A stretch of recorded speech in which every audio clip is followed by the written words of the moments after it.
CM DCM ಮನೆಗೆ ಮುತ್ತಿಗೆಗೆ ಹೊರಟ ರೈತರು.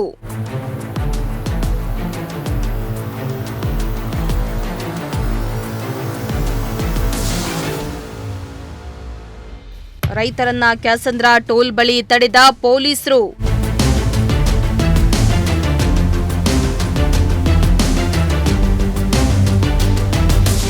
ಭದ್ರಾ ಬಲದಂಡೆ ನಾಲೆ ಕಾಮಗಾರಿಗೆ ದಾವಣಗೆರೆ ಮೂಲದ ರೈತರು ತೀವ್ರ ವಿರೋಧವನ್ನ ವ್ಯಕ್ತಪಡಿಸಿದ್ರು.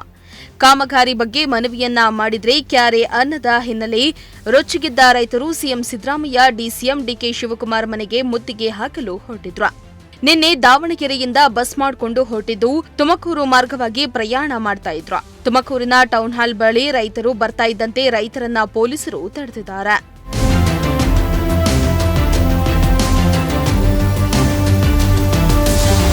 ಇನ್ನು ಭದ್ರಾ ಬಲದಂಡೆ ನಾಲೆ ಕಾಮಗಾರಿ ವಿರೋಧಿಸಿ ಮಾಜಿ ಶಾಸಕ ರೇಣುಕಾಚಾರ್ಯ ನೇತೃತ್ವದಲ್ಲಿ ರೈತರು ಹೋರಾಟಕ್ಕೆ ನಿರ್ಧರಿಸಿದ್ದ ರೈತರು ಇಂದು ಸಿಎಂ ಹಾಗೂ ಡಿಸಿಎಂ ಡಿಕೆಶಿ ನಿವಾಸಕ್ಕೆ ಮುತ್ತಿಗೆ ಹಾಕಲು ನಿರ್ಧಾರ ಮಾಡಿದ್ರು.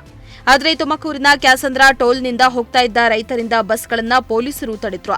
ಈ ವೇಳೆ ಪೊಲೀಸರು ಹಾಗೂ ರೈತರ ನಡುವೆ ತೀವ್ರ ವಾಗ್ವಾದ ಏರ್ಪಟ್ಟಾಯಿತು.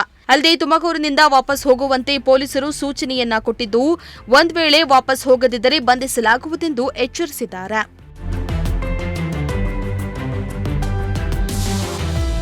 Bureau report, Prajashakti TV.